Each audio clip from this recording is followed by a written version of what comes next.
मेरे मसीह भाई बहनों, इस वीडियो में हम देखेंगे कि एक बाबा का कहना है कि अगर इनका परमेश्वर सच्चा है तो उसने पहले पृथ्वी बनाई और तीसरे दिन चांद और तारे बनाए, तो 3 दिन मतलब पृथ्वी पर कैसे उजियाला रहा अगर इनका परमेश्वर सच्चा है। तो बहुत सी कुछ बातें उसने कही हैं। तो पहले तो आप उस क्लिप को देखें, आगे मैं बाइबल से इन बातों को सिद्ध करके दिखाऊंगा आपको कि परमेश्वर हमारा सच्चा है और वो था और वो हमेशा सच्चा ही रहेगा। इस वीडियो को पूरा देखना, शेयर जरूर करना। तो मैं दिखाता हूँ उस बाबा की क्लिप आपको। बापू, बाइबल के उत्पत्ति विषय का पहले पन्ना में लिखा है इनके भगवान ने कि पहले पृथ्वी बनाई, पहले पृथ्वी बनाई और 3 दिन के बाद इनके भगवान ने सूरज और चांद बनाई। पहले पृथ्वी बनाई, 3 दिन के बाद उनके भगवान ने सूरज और चांद बनाई। बापू, पृथ्वी आज बन गई, 3 दिन के बाद सूरज और चांद बनी, तो सूरज और चांद जब नहीं थे तो दिन और रात कैसे हुआ? और दिन और रात नहीं हुआ तो इनके भगवान यीशु मसीह ने 3 दिन का मैथमेटिक्स कहां से लाया? तो जैसा कि आपने क्लिप में तो देख लिया होगा बाबा का क्या कहना है। अब हम बाइबल से इस विषय के बारे में जानेंगे कि उत्पत्ति में एक्चुअली में बाइबल के अंदर क्या लिखा हुआ है कि कैसे परमेश्वर ने सृष्टि का निर्माण किया और कैसे ही क्या हुआ था। तो हम जानेंगे। इससे पहले अगर आप चैनल पे पहली बार पहुंचे हो तो प्लीज़ चैनल को सब्सक्राइब कर लेना। इस पे आपको परमेश्वर के गहरे वचनों का भेद आपको मिलता रहेगा। सो हम पढ़ते हैं अभी। तो यहाँ पे लिखा है सृष्टि का वर्णन। आदि में परमेश्वर ने आकाश और पृथ्वी की सृष्टि की और पृथ्वी बेडौल और सुनसान पड़ी थी और गहरे जल के ऊपर अंधियारा था तथा परमेश्वर का आत्मा जल के ऊपर मंडराता था। जब परमेश्वर ने कहा उजियाला हो तो उजियाला हो गया और परमेश्वर ने उजियाले को देखा कि अच्छा है और परमेश्वर ने उजियाले को अंधेरे से अलग कर दिया और परमेश्वर ने उजियाले को दिन और अंधियारे को रात कहा तथा सांझ हुई और फिर भोर हुआ। इस प्रकार पहला दिन हो गया। तो यहाँ पे क्या लिखा है, यहाँ पे हम थोड़ा सा गहराई से इन बातों को समझेंगे। यहाँ पे लिखा है आदि में परमेश्वर ने आकाश और पृथ्वी की सृष्टि की और पृथ्वी बेडौल और सुनसान पड़ी हुई थी। तो परमेश्वर ने सृष्टि को पहले बना दिया। पृथ्वी भी बनाई गई थी लेकिन पृथ्वी पर रहने वाला कोई मनुष्य नहीं था और पृथ्वी एक जैसे सुनसान गरा नहीं होते हैं जैसे आज हम देख सकते हैं, ऐसे सुनसान पड़ी हुई थी। लेकिन परमेश्वर के मन में ऐसा कोई विचार नहीं था कि मैं मनुष्य को बनाऊं। लेकिन परमेश्वर का आत्मा जो गहरे जल के ऊपर मंडराता था, तब क्या था, यहाँ पे लिखा हुआ है ऊपर मंडराता था परमेश्वर का ऊपर और गहरे जल के ऊपर अंधियारा था।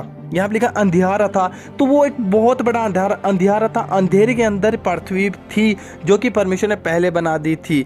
लेकिन परमेश्वर के मन में आया कि इस पृथ्वी पर मनुष्य मैं बनाऊंगा और उसके लिए रोशनी भी चाहिए उसके लिए। तो परमेश्वर ने क्या किया, परमेश्वर ने कहा कि परमेश्वर ने यहाँ पे कहा, जब परमेश्वर ने कहा उजाला हो तो उजाला हो गया और परमेश्वर ने उजाले को देखा कि अच्छा है। परमेश्वर ने उजाले को अंधेरे से, अंधेरे को उजाले से अलग कर दिया।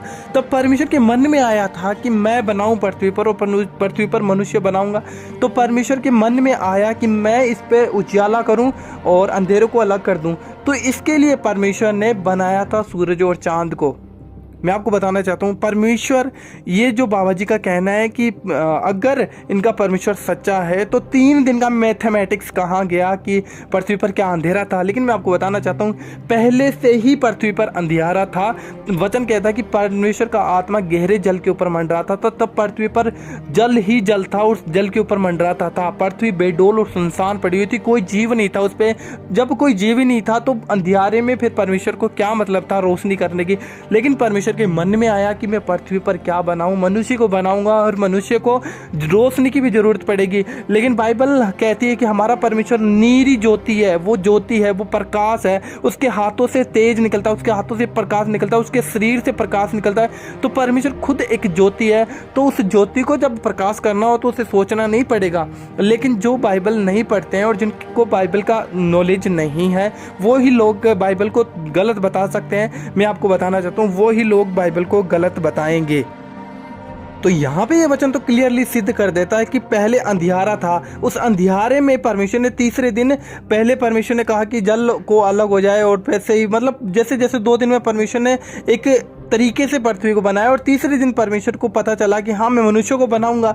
तो तीसरे दिन परमेश्वर ने बनाया कि धरती पर चांद और सूरज को बनाया तीसरे दिन परमेश्वर ने। इसलिए बनाया था कि उसे पता है कि आने वाले 2 दिन के बाद में मैं मनुष्य को भी इस धरती पर बनाऊंगा, तो उसे इस रोशनी की जरूरत पड़ेगी। इसलिए परमेश्वर ने पहले उसके लिए व्यवस्था की थी। तो पृथ्वी पर पहले मनुष्य नहीं था कि उसे रोशनी की जरूरत पड़े और उसे किसी की जरूरत नहीं पड़े। वो परमेश्वर था, वो अंधियारे में भी रहता है और वो उजाले में भी रहता है, वो कहीं पे रह सकता है। उसकी कोई था नहीं है, उसकी कोई सीमा नहीं है, वो जहाँ चाहे वहाँ पर रह सकता है। तो वहाँ पर कोई मनुष्य नहीं था 3 दिन में। वचन कहता छठे दिन को मनुष्य को परमेश्वर ने बनाया था, छठे दिन बनाया गया था। तीसरे दिन परमेश्वर ने व्यवस्था कर दी थी मनुष्य के लिए। बाइबल कहती है, बाइबल में क्लियरली लिखा है कि तीसरे दिन परमेश्वर ने मनुष्य के लिए ज्योति बना दी थी कि उसकी ज्योति में वो रह सके, अंधियारे में ना परंतु रोशनी में रह सके। छठे दिन मनुष्य को बनाया गया बाइबल के अनुसार, और ये सच है। लेकिन ये लोगों का कहना है, इन बाबाओं का कहना है कि अगर 3 दिन पृथ्वी पर अंधियारा था और तीसरे दिन उसने बनाया, 3 दिन ही, वो सदा से जब तक परमेश्वर ने नहीं चाहा कि मैं पृथ्वी पर मनुष्य बनाऊं तब तक वो उस पे अंधियारा था। और वचन कहता है कि परमेश्वर का आत्मा उसके ऊपर मंडराता था और वो सोचता था, कल्पना करता था कि क्या मैं एक पृथ्वी बनाऊं, कैसा होना चाहिए। वो सोचता था, वो मंडराता था, मतलब विचारता था उसके ऊपर। लेकिन परमेश्वर ने जैसे ही अपने विचार को सच में कन्वर्ट कर दिया, उसने बोला और वैसा वैसा होता गया। उसने बोला वैसा वैसा होता गया। तो यहाँ पे पहले लिखा हुआ है कि उसके ऊपर गहरे जल के ऊपर अंधियारा था, गहरे जल के ऊपर। पृथ्वी पर नीरा जल भरा हुआ था, क्योंकि सृष्टि परमेश्वर ने पहले बनाई, सृष्टि के बाद में पृथ्वी को भी बना दिया था।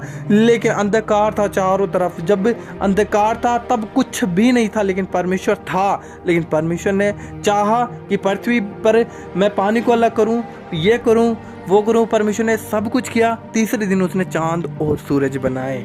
मैं आपको यही बताना चाहता हूँ मेरे भाई बहनों, और मेरा विश्वास ही कहीं ना कहीं आपके माइंड में ये बातें बैठ गई होगी, आप समझ गए होंगे। अब बाइबल से आगे एक वचन और पढ़ेंगे हम, तो इसी में वचन नंबर 14 से पढ़ेंगे, उत्पत्ति अध्याय 1 में। फिर